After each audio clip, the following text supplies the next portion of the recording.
Magandang gabi po sa bawat isa. Narito po ang listahan na ating babanggitin para sa ating panalangin.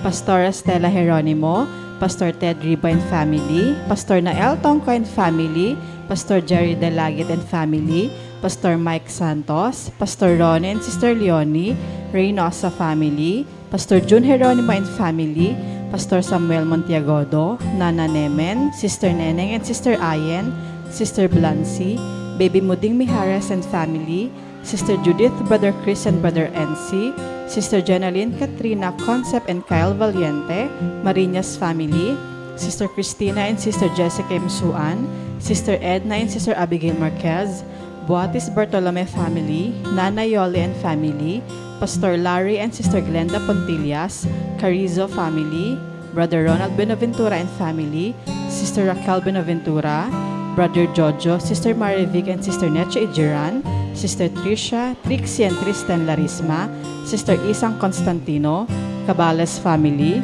Brother Rod, Sister Ana and Sister Praise del Santos, Sister Cherry Arzala, Sister Orfa, Sister Sharon and Sister Nympha, Sister Christine de la Cruz and Family, Sister Yoli Pantig, Sister Meli Montaño, Brother Jeffrey Carizo, Sister Feli Dizon, Sister Caroline Bocohan and Sister Nancy, Maulawan Family, Brother Marvin Lau, Sister May Santos, Sister Pina Montiagodo, Sister Edel Castro, Brother Reynaldo Rodriguez, Sister Joy Acosta and Sister Elodora Medina, Nanay Lionel Lopez, Brother Julius Pantigan Family, Sister Fe and MJ Danganan, Brother Dixon Paras, Brother Richard and Bariscat Michael Wayan, Brother Gerald Handa and Family, Sister Sarah Ricardo and Family, Brother Brian Bernardo, Sister Cam Saito Kabatingan, Brother Gerald de la Cruz, Sister Nihal Abdul Rauf and Brother Alexander Mamao, Sister Cecilia de Sahagun, Brother Delio Larin, Sister D.Y. Apo and Family, Brother Francisco Fabiliar, Brother Sam Benisano, Sister Baby Arsabi and Sister Belen, Brother Jerry Lazara and Family, Sister Zea Callejo, Brother Vic Gutierrez and Family, Brother Francisco Senon, Baby Gavin Manzulin, Sister Lani Ramos, Sister Janet Abuel, Sister Hilary Ann Abuel, Baby Julian Chris Alfante, Sister Crescencia Ramos Rico, Nanay Gloria, Pastor Hener Ado, Brother Richard Elima, Dr. Frederick Lacson, Brother Ishmael and Brother Joaquin Ong, Baby Penelope Jane Leoncio, Brother Juanito Ramos, Sister Joanne May Ragusante, Brother Paul and Anthony Gutierrez and Family, Sister Philomena Togade, Sister Agam Cruz, Brother Ryan Dagdag and Family, Sister Madeline Napalang, Sister Marybeth Balahadia, Brother Leo Garcia, Sister Julia Micaela Domingiano, Brother Jonathan Binuya, Sister Susan Lopez, Attorney Carlos Borja Jr., Sister Aida Cruz de Leon, Brother Reynaldo Moreno and Family, Brother Nelson and Sister Vivian Pabigayan, Sister Julieta Gutierrez, Sister Aida Quiazon, Brother Brian de la Cruz, Sister Mercy de la Cruz, Brother Edgar Ventura, Sister Mariel Sebastian, Mr. and Mrs. Jed and Danny Vedayo, Sister Lizelle Bangayan, Sister Melogene Paliago, Brother Renz Louis Abangan, Sister Vanessa Abengoza, Brother William Valencia Jr., Brother Ramon Rodriguez, Brother Fritz Mark Nevado, Sister Sandra and Brother Luisito Perez Sr., Brother Rylan, Sister Jose and Chin Vengua, Brother Shankar Lim, Sister Rosita, Enano Family, Dumo Family, Layag Family. Magandang gabi po sa inyo, mga minamahal kong mga kapatid, sa inyo, mga kapatiran, sa Iglesia ng Piel, at ngayon din po sa inyo, mga kapatid, sa Iglesia ng Pasuntamo. At sa lahat po na nakikibahagi sa gabing ito, tayo po ay magpapatuloy sa ating panalangin. At bago po ako manalangin, ay ating pong basahin ang mga awit 55:22. Ganito po ang sinasabi, ilagay mo ang iyong pasan sa Panginoon at kanyang aalalayan ka. Hindi niya titiisin makilos kailanman ang matuwid. Kaya ang paksa po natin ngayong gabi pasanin sa Panginoon ay dalhin. Ito po ang aking ibinigay na talata at ang pamagat nito sapagkat sa panahong ito, lahat po tayo ay nakakaranas ng mga pasanin sa buhay. Yung pong pasanin sa buhay, ito po yung mga pagsubok na atin pong nararanasan sa panahong ito. Ang pagsubok sa kahirapan ng buhay. At lahat po tayo nakadarama. Talagang hindi po talagang mahirap po. Kaya nga sinasabi ito ay isa sa pasanin natin sa buhay. Ang kahirapan na sa panahong ito, mataas na ang bilihin, pataas pa ng pataas. At pati ang ating mga bayarin ay nararamdaman po natin na patuloy na tumataas. Kaya, isa po ito po yung mga pasanin natin sa buhay na sinasabing nararanasan natin sapagkat ito ang pagsubok sa ating mga mananampalataya. At ano pa yung mga pasanin natin bukod sa kahirapan? Marami po sa panahon ito ang may karamdaman. Isa pa rin pasanin po yun, nadarama ng ating katawan, iyong mga sakit ng katawan, o maging ito ay sakit ng ulo, ito rin po ay masasabi natin pasanin sapagkat ito, mga pagsubok na nararanasan, marami ang mga anak ng Diyos na nakakaranas ng mga pagsubok na ito. Mga karamdaman, kahirapan, at maging yung mga pagsubok sa mga gawaing paglilingkod. Ito rin po ay isa nating pasanin. Kapag tayo ay talagang naglilingkod sa Panginoon, mayroon tayong pasanin. Nararamdaman po natin ang kapaguran, nadadama po natin na tayong mga naglilingkod ay nagpupuyat. Kaya isa rin po ito, pasanin natin sa buhay. Pero ang sabi nga ng ating talata ay ilagay natin ang mga pasaning ito sa Panginoon. At ito ay ating hindi po tayo magagangan kapag ito'y ating inilagap sa Panginoon o pinagkatiwala sa Panginoon ang mga pasaning ito. Makadarama tayo ng kapayapaan. Kaya nga ang sabi, ilagay sa Kanya ang lahat ng ating mga pasanin. At sa pamamagitan po ng pananalangin, itong mga pasaning ito, kapag ito'y nilalapit natin sa Panginoon, kailangan po natin nagtitiwala. Kasi kapag tayo nananalangin at wala tayong pagtitiwala sa Panginoon, mabibigatan pa rin tayo. Kung ito ay ating ipinapanalangin, dapat po ay meron tayong pagtitiwala sa Panginoon.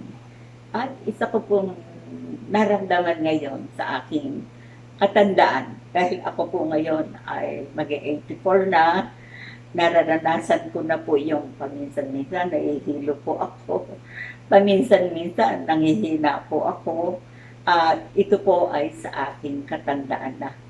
Pero pagka po ako ay lumuhod at sinabi ko sa Panginoon, Panginoon, palakasin naman ninyo ako. Panginoon, pagalingin po ninyo ang aking hilo.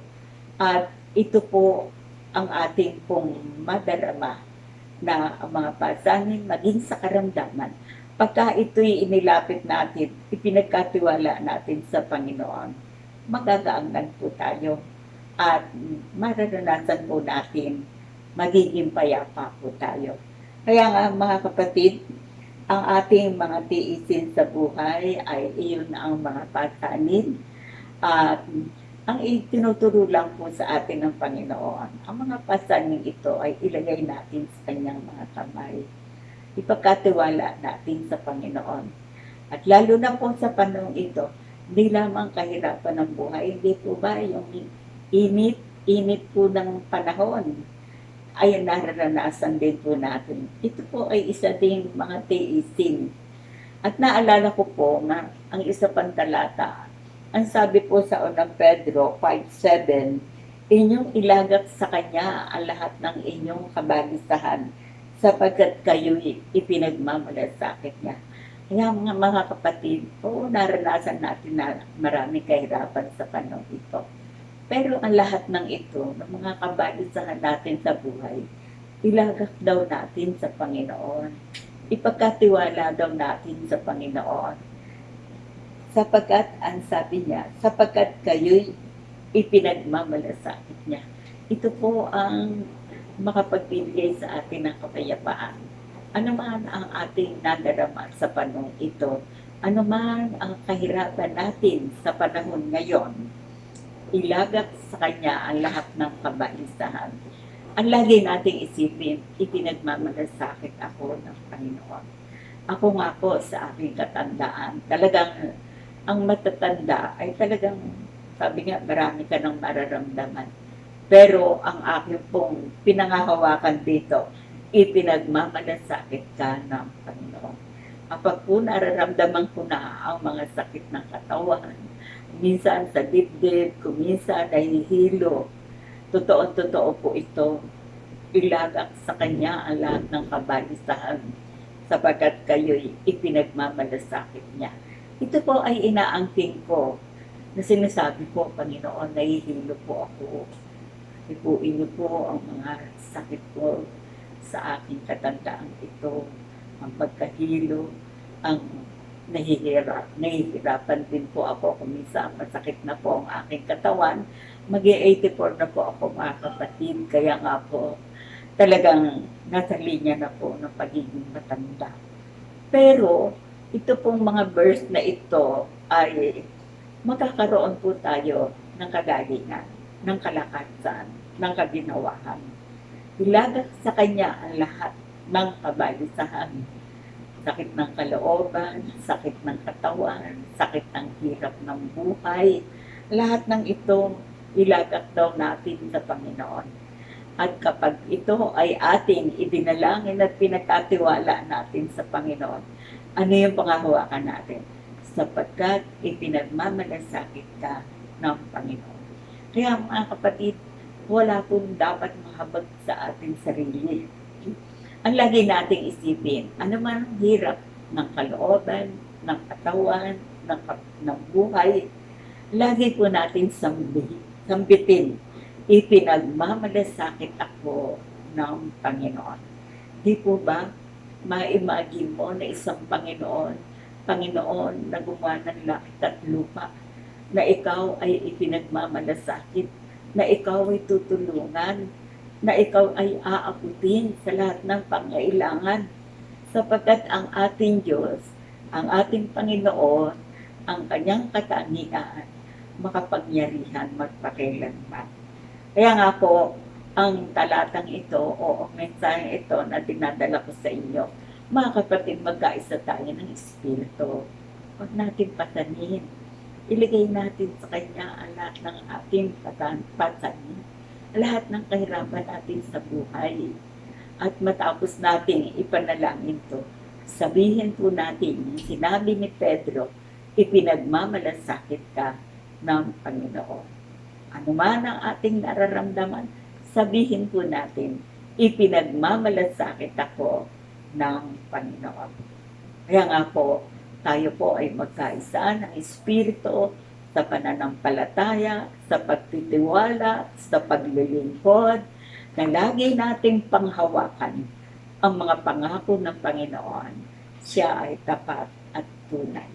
Siya ay laging tumutulong sa panahon ng pangailangan.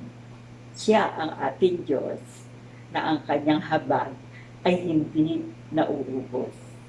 Magpatuloy po tayo sa ating panalanginan. Magpatuloy po tayong angkinin ang Kanyang mga pangako. Magpatuloy tayong maglingkod. Bagamat maraming pagsubok, ngunit ang ating laging panghawakan, ipinagmamalasakit ako ng Panginoon. Ikaw na may karamdaman sa panahon ito, ipinagmamalasakit ka ng Panginoon.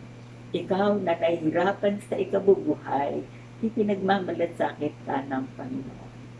Ikaw na dumaraan sa iba't ibang pagsubok, magkaisa tayo, panghawakan natin, ipinagmamalasakit ako ng Panginoon. Kaya purihin natin ang Panginoon kanyang mga pangako, tayo kanyang aalalayan. At sabi ni Pedro na tayo ay ipinagmamalasakit ng Panginoon. Purihin ang Panginoon, pasalamatan natin ang Panginoon, luwalhatiin natin ang Panginoon, sapagkat ang kanyang habag ay hindi nauubos, ang kanyang kapangyarihan magpakailanman, at ang kanyang pag-ibig sa atin ay walang hanggan. Kayo po ay manalangin. Panginoon, pinupuri ko kayo, nagpapasalamat sa mga salita na inyong ipinagkakaloob sa amin. Mga salita na may mga pangako, at ang mga pangako nyo ito na ilagay namin sa inyo mga pasanin sa kahirapan, sa karamdaman, mga pagsubok sa buhay. Salamat, Ama. Ang inyong mga kamay ay laging nakaalala. At ang sabi nga po ng isang talata na may pangako, lahat ng kabalisahan ipagkatiwala sa inyo, ilagak sa inyo, sapagkat kami ipinagmamalasakit niyo. Panginoon, pagpalain niyo ang mga kapatiran, patuloy niyong abutin ang pangailangan, ang mga nasa may karamdaman. Patuloy po kayong magdala ng kagalingan at kagamutan.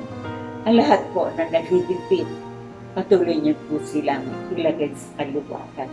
At ang lahat, Panginoon, na mga nahihirapan sa pagsubok sa buhay, Panginoon, abutin niyo po, tulungan niyo po, at patuloy niyong ipadama ang pag-ibig mo'y walang hanggan. Ang pagmamalasakit niyo ay nananatili magpakailanman. Mambanal, ako po ay umaasa sa mga kapatiran sa Iglesia ng Piel, sa mga kapatid sa Iglesia ng Pasintamo, ang lahat ng pangailangan, sila po ay abutin niyo, sila po ay tulungan niyo, at ipadama po niyo sa mga kapatid na kayo na aming Diyos ay nagmamalasakit, mahabagin, matapat, makapangyarihang magpakailanman. Kaya, Ama, maraming salamat. Umaasa nga po ako, Ama, sa kapangyarihan ng iyong mga salita, sa katapatan ng inyong mga pangako. Ito ang nagbigay sa amin ng biyaya na kami ay manatiling may kapayapaan, may kagalakan, may kalakasan, sapagkat kayo na aming Diyos, na aming nilalapitan, pinagtitiwalaan, buhay, makapangyarihan, magpakailanman. Ama, maraming pong salamat. Lahat ng kaburihan at kaluwalhatian ay aking inihahandog sa inyo. Ang lahat ng ito, Ama, ay akin pong hinihingi, ipinagpapasalamat sa pangalan ni Jesus. Amen.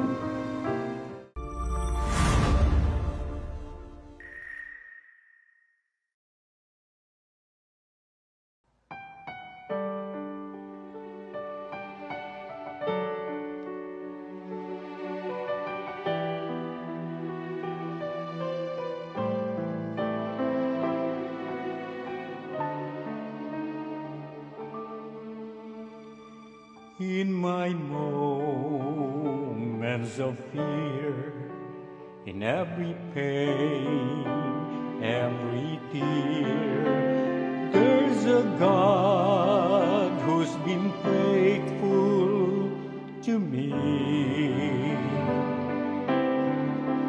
When my strength was all gone, when my heart had no song, still in love, He's proved faithful to me. Every word He's promised is true. What I thought was impossible, I've seen my God do. He's been faithful, faithful to me. Looking back, His love and mercy I see.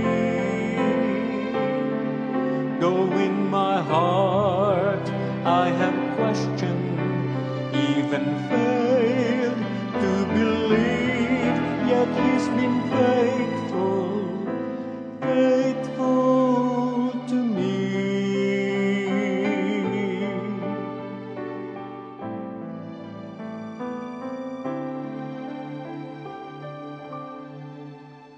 When my heart look away, the many times I could not pray, still my God, He was faithful to me. The days I spent so selfishly, reaching out for what pleased me, even then, God was faithful to me. Every time I come back to Him, He's waiting with open arms, and I see once again. He's been faithful, faithful to me. Looking back, His love and mercy I see. Though in my heart I have questioned, even failed to believe, yet He's been faithful, faithful. In my heart I have questioned,